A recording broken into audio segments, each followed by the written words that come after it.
When we talked about Clive Davis's skeletons coming out after his death, I was personally not prepared for some of the things that would be revealed. Like, what do you mean he possibly had a hand in the blackballing of Janet Jackson? Janet was not even signed to that man. Baby, I hope y'all are seated, because this right here is messy as hell. Okay, you guys. Yes, it's true that Janet Jackson was never actually signed to Clive Davis, because she made her biggest hits with A&M Records, and then signed that historic, record-breaking, multi-million-dollar deal with Virgin Records. But we all know that generally people like Clive called the shots across all labels and networks, so it's honestly not far-fetched to imagine that he may have sabotaged somebody who was not even signed to him. Insiders have actually been revealing that Clive may have been involved in sabotaging Janet's career, and here's why. First of all, when you look back at the history, Janet Jackson, one of the biggest pop icons on the planet, was barely ever seen at Clive Davis's legendary pre-Grammy galas. For decades, that party was the absolute center of the music universe, but Ms. Jackson only graced it with her presence maybe twice in her entire career, like in 2008, and then much later in 2020 when she was specifically given an Icon Award. I mean, Clive's pre-Grammy gala was always the ultimate proof of your loyalty to the industry event, and everyone from Whitney Houston to Beyoncé showed up year after year. So the fact that Janet practically ignored it for decades was really telling. Well, word on the street is that Janet stayed away because she knew exactly how Clive felt about her, and like I said, Clive didn't need to publicly attack Janet to hurt her career. As one of the most powerful men in music history, he had a massive influence over radio programmers, industry executives, and the Grammy committee itself, so he basically made sure these platforms prioritized other artists over Janet,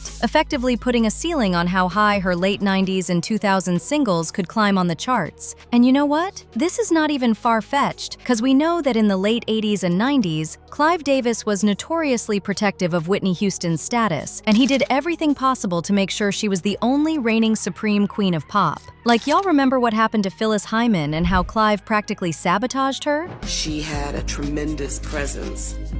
She was a total creative package.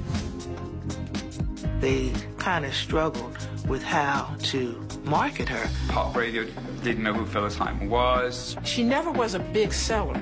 That had to be demoralizing. She was going through a lot of these different mood swings. She would say things like, I have demons. Her work started to become her enemy.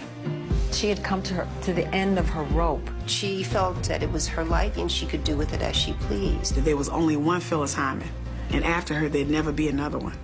Based on reports, things got tense between Phyllis Hyman and Clive Davis while she was at Arista because Clive had a vision for her career which involved her becoming a well-known popular music star. But apparently, Phyllis didn't like feeling like she wasn't in control. She also didn't believe she always had the full support of the label executives, who were also working on developing other Black female artists. And when she finally left, the execs, including Clive Davis, spread all sorts of nasty stories about her to make her look like she was ungovernable and had serious mental health issues. Honey, this is just an example of what happened to artists who never got in line and who were a threat to the people under Clive Davis's hold. And that allegedly included Janet Jackson. By the way, something else is that people always said the man who tried to destroy Janet's career was Les Moonves, the former head of CBS. But behind the scenes, Clive was also heavily involved in the blacklisting. Allegedly. Y'all remember that infamous 2004 Super Bowl incident and how Janet Jackson was literally blackballed from the industry and lost so many opportunities while Justin Timberlake's career soared? After the infamous 2004 Super Bowl wardrobe malfunction, Les Moonves went on a personal vendetta to completely blackball Janet. He banned her music videos from MTV and VH1, pulled her singles from the radio, and uninvited her from events while letting Justin Timberlake attend everything. In fact, a week after the incident, Justin attended the Grammy Awards and accepted his award for Best Male Pop Solo Performance for Cry Me a River, as protesters outside of the ceremony called the Grammys out for banning Janet Jackson from attending. See, Clive Davis practically held the keys to the Recording Academy and the Grammys, and his pre-Grammy gala was the official kickoff to the whole weekend. There has always been an allegation that when the Super Bowl drama happened, Les Moonves and Clive had a closed-door meeting, and rumor has it that Clive agreed that the Jackson brand had become too much of a liability and a distraction from the industry's new rising artists, and he allegedly actively supported the decision to pull Janet's invitation to the Grammys, ensuring that the biggest night in music would completely ice her out. Remember, at the time, Justin Timberlake was the music industry's ultimate blank slate as he was transitioning from boy band heartthrob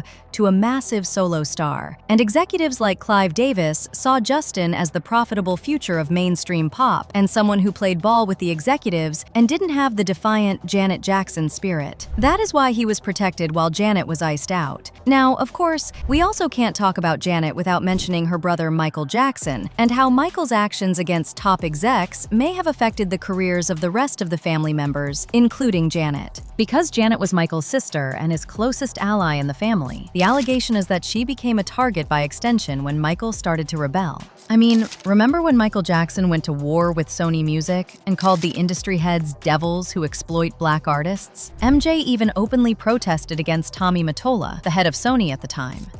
I own half of Sony's publishing and I'm leaving them, and they're very angry at me because of it, but I just did good business, you know. So the way they get revenge.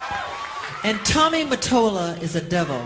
As a result, allegedly, there was a secret pact among the old guard music executives, including heads of different rival labels, to systematically dismantle the Jackson family's influence. The theory goes that by locking Janet out of major industry events, pre-Grammy parties, which Clive Davis was famous for hosting, and award considerations, they could diminish the family's multi-generational grip on pop music. And guess who else was also used for this? Yep, Oprah Winfrey. See, Oprah Winfrey and Clive Davis weren't just casual acquaintances.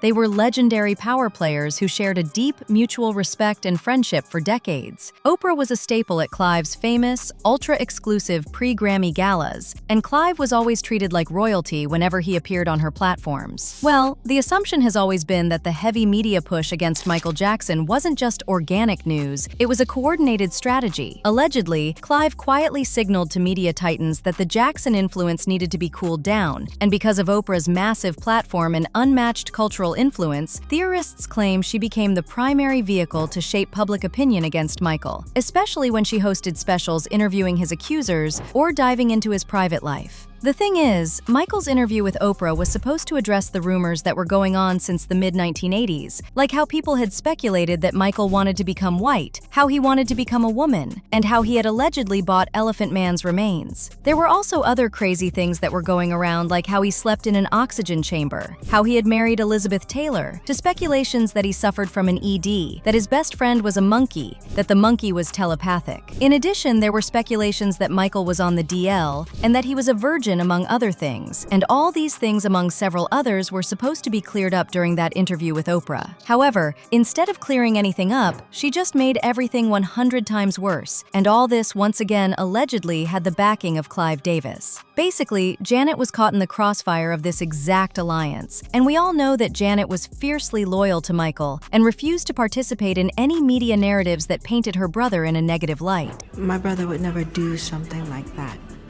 But I'm still guilty by association.